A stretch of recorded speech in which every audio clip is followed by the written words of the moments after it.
ప్రియులారా, మన ప్రభు అయిన యేసుక్రీస్తు నామములో మీకు శుభోదయం.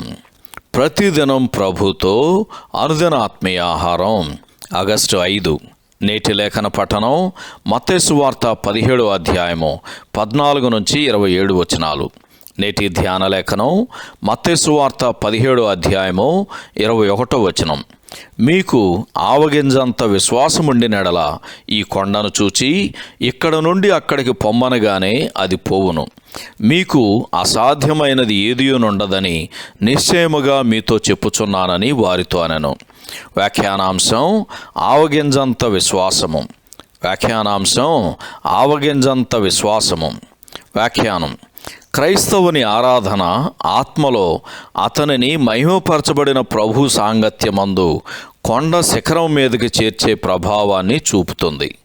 అట్టి అనుభవాలను తరచుగా కలిగి ఉండటం మంచిది. అయితే అపవాది ఏలుచున్న ఈ లోకములోకి, జీవిత పరిస్థితుల మధ్యలోకి ఆయనతో కలిసి మనం ఎలా దిగిరావాలో కూడా నేర్చుకొనుట చాలా అవసరం. ఈ విధమైన అనుభవాన్నే శిష్యులు ఇప్పుడు ఎదుర్కొనున్నారు. చాంద్ర రోగముతో బాధపడుచున్న పిల్లవానిని స్వస్థపరిచిన ఈ సందర్భం విశ్వాసము యొక్క గొప్ప శక్తిని గూర్చి శిష్యులకు చక్కగా వివరించుటకు ప్రభు అయిన యేసుకు ఇది ఒక మంచి అవకాశము. మత్తయి సువార్త 17వ అధ్యాయము 24 నుంచి 27 వచనాలలోని సంఘటన మనకు ఉపదేశిస్తుంది, మనలను కదిలిస్తుంది కూడా. మహిమతో నిండిన ఆ దర్శనాన్ని, తండ్రి స్వరము పలికిన మాటలను మరచిపోయి ఎప్పుడూ అనాలోచితంగా తొందరపడి మాట్లాడే పేతురు ఇప్పుడు తన బోధకుని పేర దేవాలయపు సుంకము కట్టడానికి తలపెట్టాడు.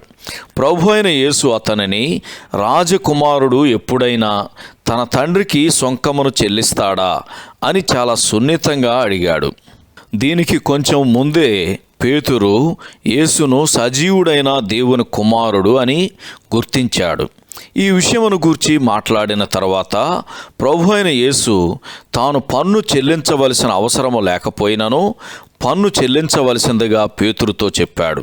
కానీ అదే సమయంలో ఆయన సముద్రములోని మత్స్యములతో సహా సమస్త సృష్టిని ఏలే తన శక్తిని కూడా కనుపరిచాడు అని కీర్తన గ్రంథం 8వ అధ్యాయము 6 నుంచి 8 వచనాల్లో చదువుతాం.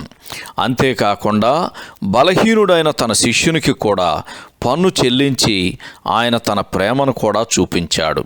సహోదరుడు జాన్ కోక్లన్ శుభములతో వందనాలు.